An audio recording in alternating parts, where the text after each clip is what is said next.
그러고는 한 80% 정도를 저는 4개 정도로 나눌 것 같아요. 완전히 저평가되어 있는. 시간은 걸릴 수 있겠지만 막 2배를 노릴 수 있는.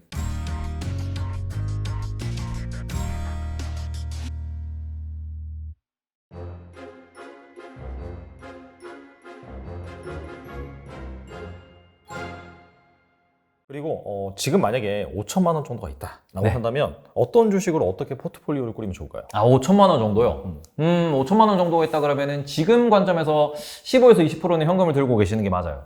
왜냐면 연말에 어디로 갈지 모르니까. 그렇죠. 그러고는 한 80% 정도를 저는 4개 정도로 나눌 것 같아요. 4개 정도로 나눠가지고 한 20% 정도는 반도체 쪽으로 이게 본인이 세트업체가 좋으면은 세트업체, 하이닉스나 삼성전자, 아니면은 최근에 좀 떨어지고 있는 친구들이 있습니다. 소부장 쪽에서도 예를 들어서 지금 증설을 막 하고 있고 연말 실적이 기대되는 심텍, 어떻게 보면은 이비덴이라고 하는 일본 기업에 대한 공매도 보고서가 나오면서 심텍이 최근에 많이 떨어졌거든요. 조정을 많이 받았어요. 근데 PER 보시면은 이제 지금 현재 PER 기준으로 10 언더고요. 포워드 PER은 6 정도 나오더라고요. 진짜 싸네요. 네, 그런 종목들이 있고요.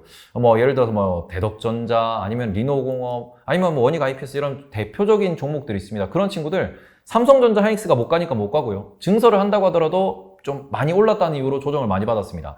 그런 종목으로 하나 좀 이렇게 20% 정도를 분산 투자를 하시든 아니면은 한 종목에 투자하시든 이렇게 접근하는 게 좋을 것 같고요.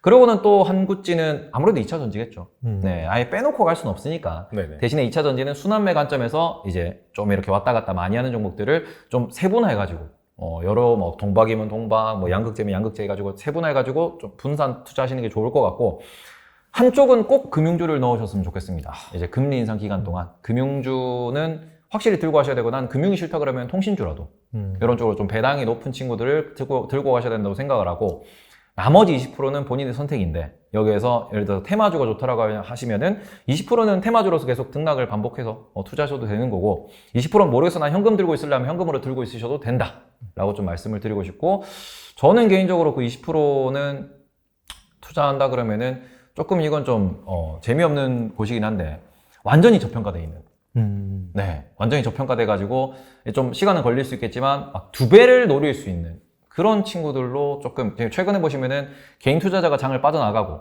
그리고는 기관들도 그렇죠. 매도를 많이 하면서 이유 없이 떨어진 종목들이 정말 많아요.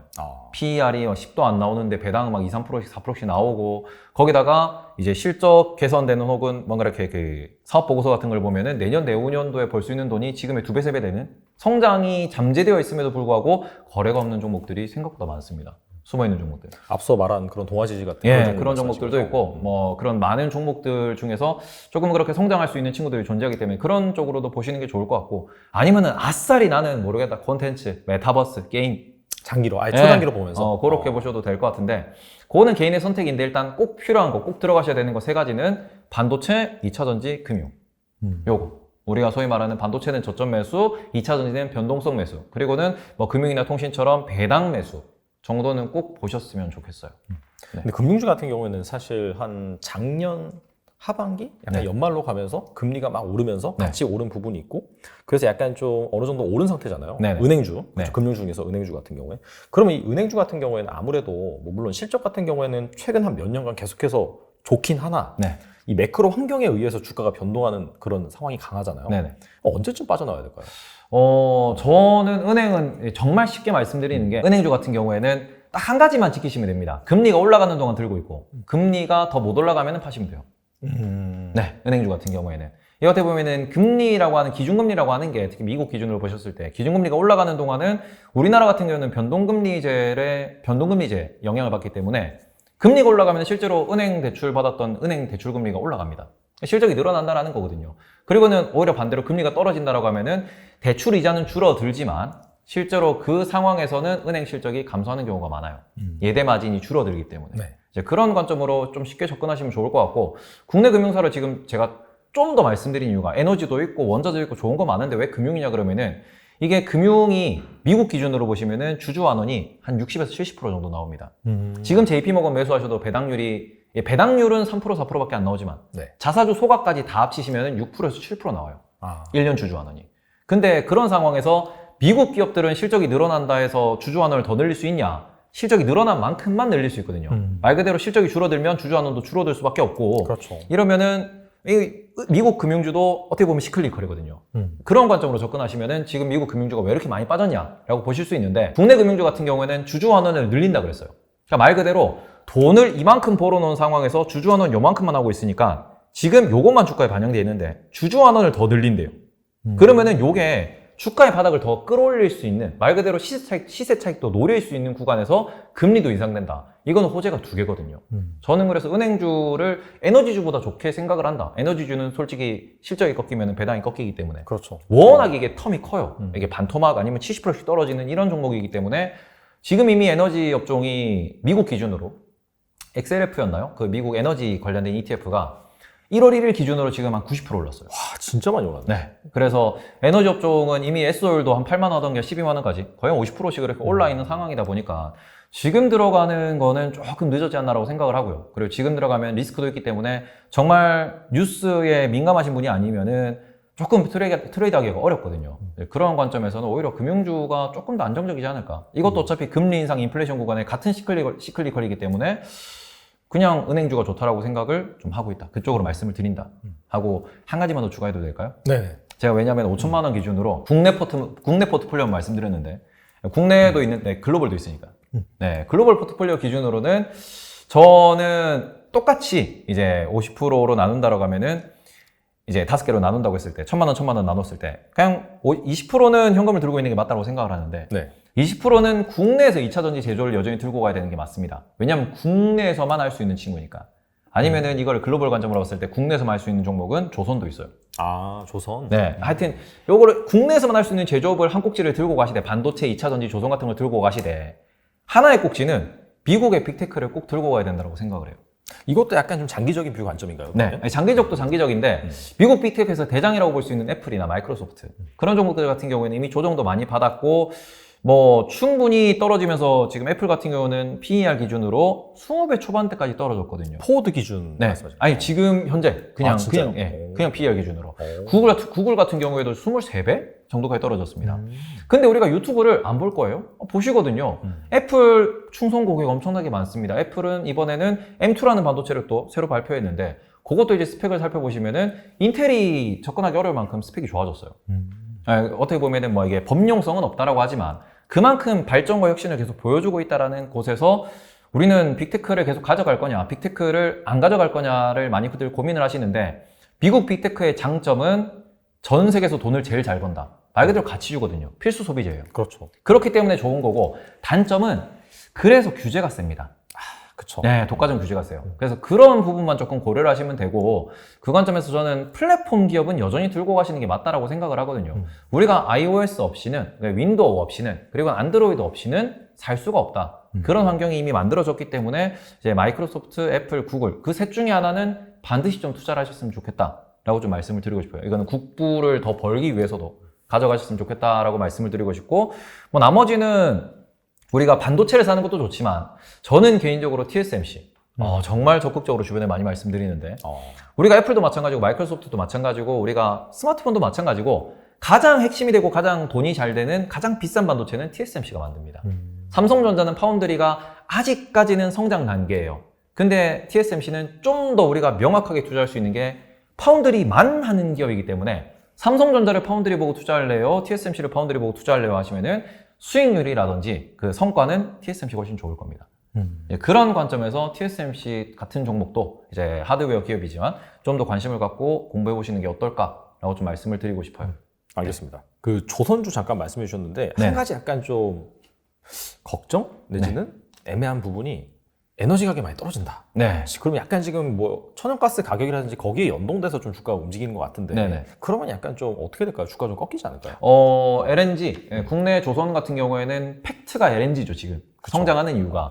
컨테이너선 같은 경우에는 우리나라가 물론 과점 체제를 유지하고 있지만 중국과 경쟁을 하고 있습니다. 실제로 중국에서도 중국 국영 기업들 같은 경우에는 중국 내에서 컨테이너선을 발주를 많이 하고 있고, 그리고는 저가 수주 때문에 컨테이너선에서 돈을 많이 남기진 못해요. 핵심은 LNG 쪽. 어떻게 보면은 가스를 운반하는 그런 친구들이고 고부가 가치 선박인데, 조선은 제가 항상 두 가지를 말씀을 드려요. 첫 번째는 조선 기자재 업종. 오늘 아침에 보니까 대양전기공업이라고 있습니다. 알아요. 네. 정말 재미없는 종목인데. 정말 가치죠. 네. 정말 바닥으로 깔려있는 친구고 안 갑니다. 근데 그 친구가 아주 좋은 점은 실적이 너무너무 좋고요. 그리고는 EPS도 계속 좋게 나오고 있는 데다가 배당이 좀 약한 게 흠이긴 한데 그 친구는 조선에 들어가는 전선을 닦아낸 친구라고 보시면 됩니다. 대양전기공업이 정말 안 움직이다가 오늘 아침에 10몇 프로 떴더라고요. 오. 갑자기. 아, 드디어 움직인다. 네, 저는 대양전기공업은 너무 수급이 없어가지고 한국카본이랑 동성화인텍 중심으로 스윙 투자를 많이 하는데 네. 그 친구는 LNG 관련돼가지고 보냉제를 만드는 친구들입니다. 그렇죠. 한국카본, 동성화인텍. 그리고는 대양전기공업이라고 있습니다. 그 친구 같은 경우에는 전선을 까는 친구고요. 그 외에도 여러 가지 업종들이 있는데 이제 그 세 종목 같은 경우에는 실적이나 가치나 시가총액 보셨을 때는 충분히 매력적인 저렴한 친구들이고 기업마다 다르긴 하지만 그냥 조선 3사의 발주 들어오면 다 움직일 수 있는 종목이라고 보시면 돼요. 제 기자재를 말씀드린 이유는 조선업은 지금 조금 문제가 있는 게 그 아까 말씀하셨던 천연가스 가격도 문제가 되는 거고 뭐 신조선가도 마찬가지로 뭐 문제가 되는 건데 제일 문제가 철강 가격이에요.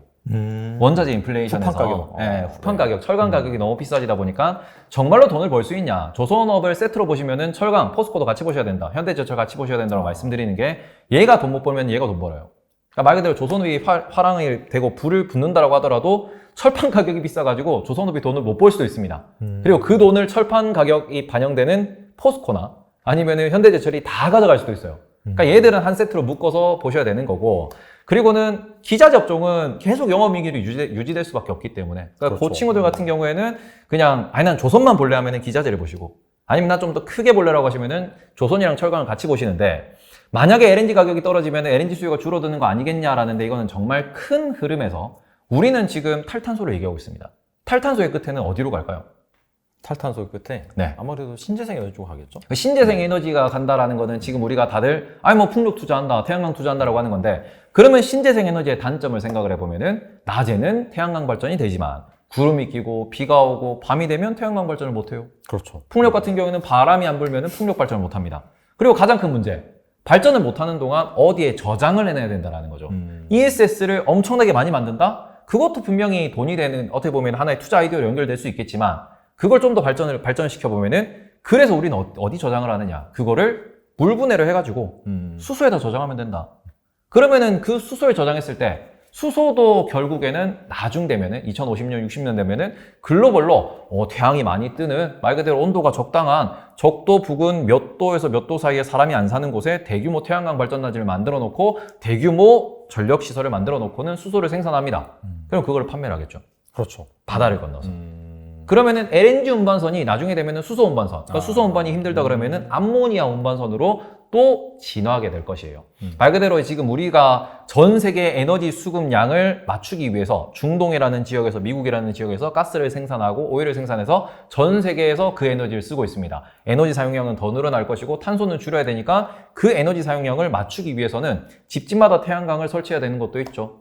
동네마다 풍력타워를 설치해야 되는 것도 있습니다. 다만 집중적으로 생산할 수 있는 곳에서 효율적으로 생산을 하고 네. 그거 단가를 낮춰가지고 그걸로 암모니아로 치환해서 전 세계로 운반할 것이다. 결국에는 지금의 원유의 기능을 수소나 암모니아가 하게 될 것이고 그때 되면 똑같이 LNG처럼 가스로 된 에너지 원을 운반할 거기 때문에 그런 시장이 계속 유지가 된다라고 하면은 우리가 우주로 나가지 않는 이상은 조선업은 계속 유지가 될 것이고 우리가 대항해 시대라는 게임도 아시죠?